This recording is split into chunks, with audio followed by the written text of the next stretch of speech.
Bismillahirrahmanirrahim. Assalamualaikum warahmatullahi wabarakatuh. Alhamdulillahirabbil alamin, tsumma alhamdulillahirabbil alamin.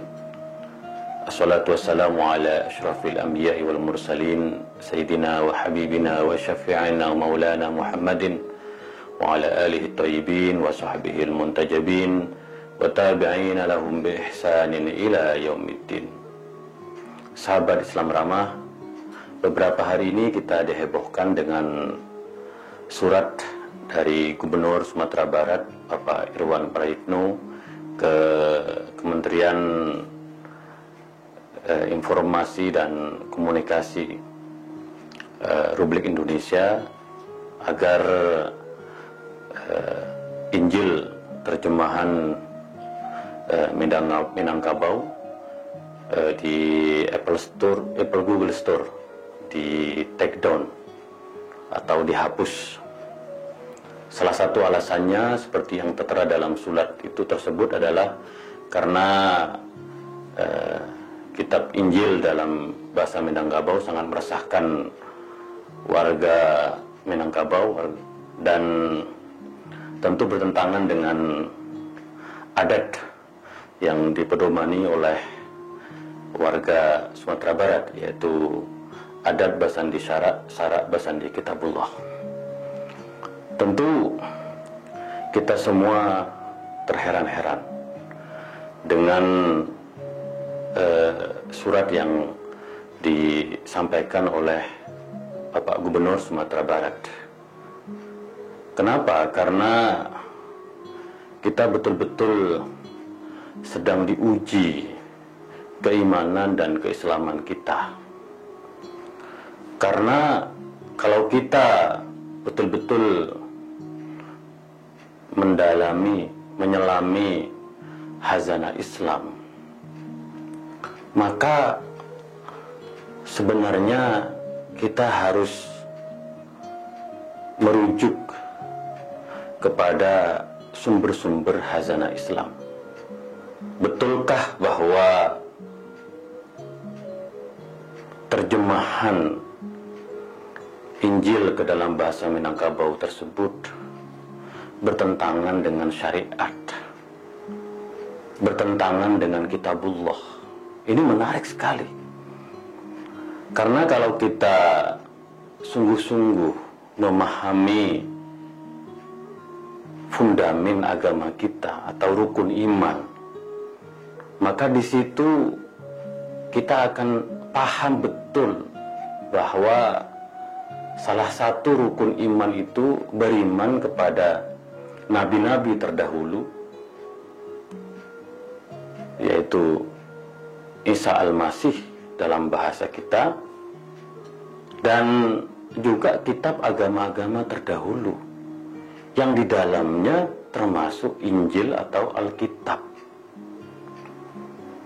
Jadi sebenarnya kita umat Islam ini juga harus beriman kepada Isa Al-Masih dan Alkitab.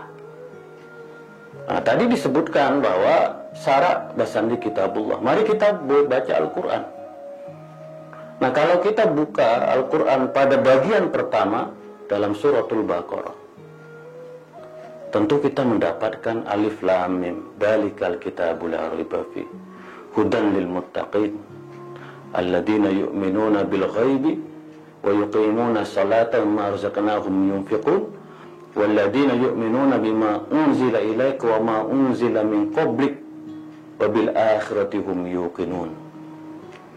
Nah, sudah jelas di dalam surat Al-Baqarah ini, alladzina yu'minuna bima unzila ilaika wa ma unzila min qablika.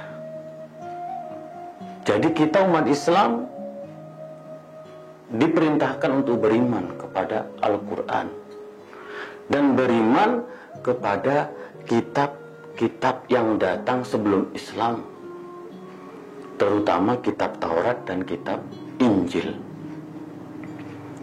Nah, di dalam surat Al-Maidah ditegaskan, wa atainahul injila fihi hudan wa nur, dan telah kami turunkan Injil sebagai petunjuk dan cahaya. Kenapa? Wa musaddiqan lima baina yadayhi wa hudan wa mau'izatan lil muttaqin. Kenapa? Karena Injil juga menjadi pembenar terhadap kitab Taurat, kitab yang datang sebelum Injil. Maka disebutkan Injil juga adalah hudan, petunjuk, dan adalah nasihat bagi orang-orang yang bertakwa. Wahai Pak Gubernur, marilah kita betul-betul menjadikan Islam ini sebagai agama rahmatan lil alamin. Agama yang menebarkan rahmat bagi semesta alam, bagi umat agama-agama yang lain. Mari kita kembali kepada jati diri Islam. Di dalam rukun iman jelas bahwa kita beriman kepada nabi-nabi terdahulu dan kitab suci yang dibawa oleh mereka, termasuk beriman kepada Isa alaihissalam dan Injil atau Alkitab. Bahkan Al-Quran memberikan apresiasi yang sangat luar biasa terhadap Injil, karena di dalam Injil terdapat petunjuk dan cahaya, petunjuk dan nasihat bagi orang-orang yang bertakwa. Ada yang mempersoalkan apakah Injil yang disebutkan dalam Al-Quran adalah Injil yang kita pahami sekarang. Mari kita lihat sejarah kanonisasi Injil.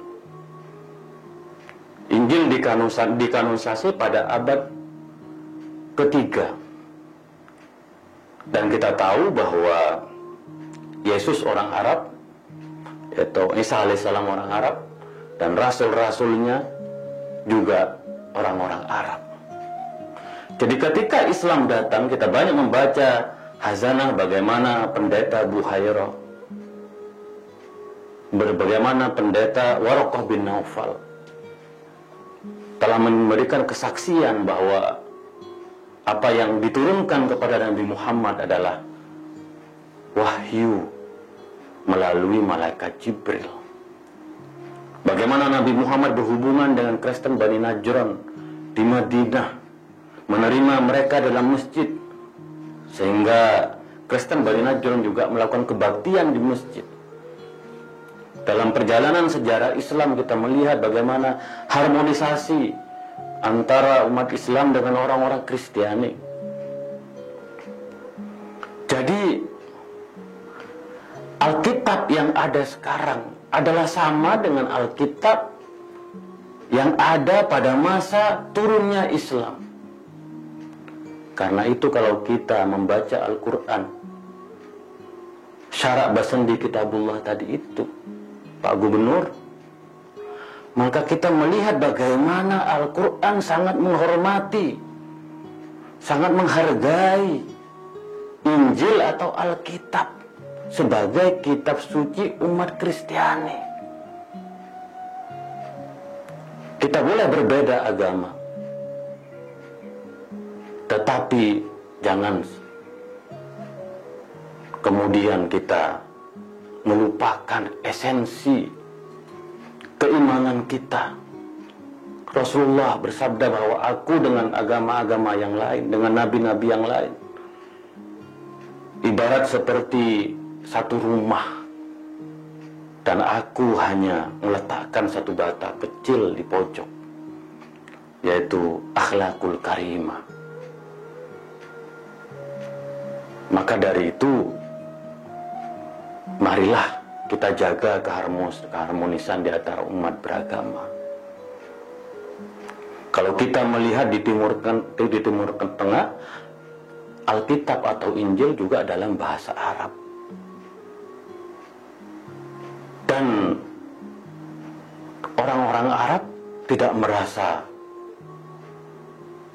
dilecehkan, tidak merasa bahwa resah dengan Alkitab dalam bahasa Arab. Karena memang faktanya Alkitab lebih dahulu hadir dalam bahasa Arab. Al-Quran datang belakangan. Ketika di kodifikasi pada masa Khalifah Utsman bin Affan. Maka Pak Gubernur, mari kita memberikan pencerahan kepada umat bahwa penerjemahan Injil ke dalam bahasa Minangkabau sama sekali tidak bertentangan dengan hakikat syara dan hakikat kitabullah. Kita umat Islam diperintahkan untuk meyakini Nabi Isa dan kitab sucinya. Maka sejatinya kita juga membaca kitab suci umat agama yang lain. Dalam rangka apa? Bukan dalam rangka menggerogoti iman kita, dalam rangka membangun semangat toleransi, mutual understanding. Mari umat Kristiani juga membaca Al-Quran, supaya tahu bahwa esensi Al-Quran itu adalah toleransi, perdamaian, dan kasih sayang. Kita umat Islam juga membaca kitab suci umat agama-agama yang lain supaya tahu bahwa esensi dari kekristenan adalah cinta dan kasih sayang. Disinilah mari kita jadikan kitab suci agama-agama sebagai kekuatan untuk membangun kerukunan, untuk membangun persaudaraan, untuk membangun toleransi di tengah kita. Jangan sekali-kali bermain dengan politik identitas. Jangan sekali-kali bermain api dengan agama. Mari kita terus memberikan pencerahan kepada umat bahwa kitab suci kita Al-Quran, bahwa Nabi kita yang kita cintai, Nabi Muhammad SAW, telah memberikan satu guidance, petunjuk kepada kita untuk beriman kepada Nabi terdahulu, untuk beriman kepada kitab suci terdahulu, bukan justru merendahkan agama terdahulu dan kitab sucinya. Saya betul-betul resah dengan perkembangan yang terjadi belakangan ini. Kita telah kehilangan arah, seolah-olah kita mengaku adat basandi syarak basandi kitabullah,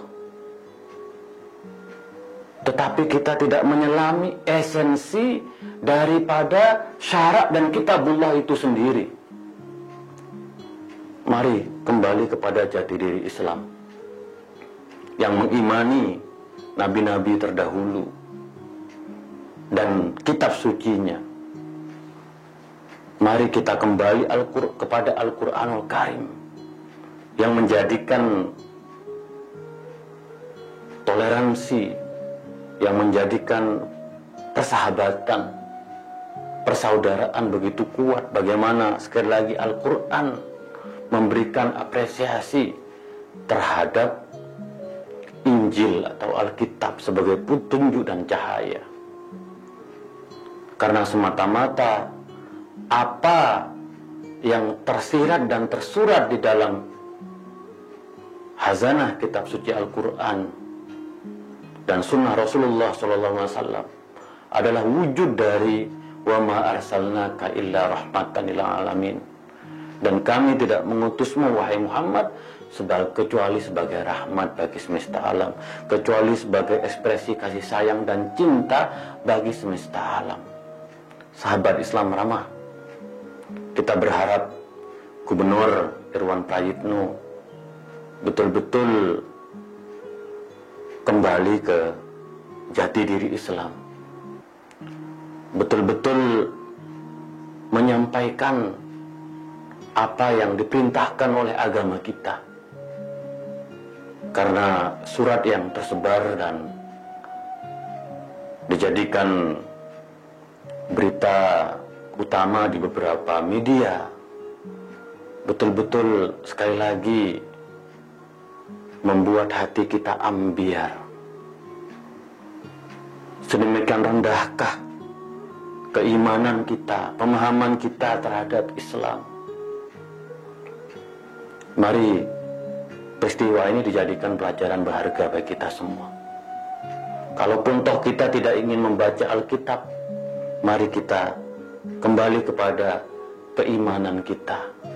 Mari kita mengapresiasi dan kita tahu bahwa kebinekaan telah menjadi takdir bagi negeri kita, Indonesia. Ada banyak agama, aliran kepercayaan dan keyakinan, ada banyak suku dan bahasa. Maka tugas kita menjaga kebinekaan ini dengan saling menghormati.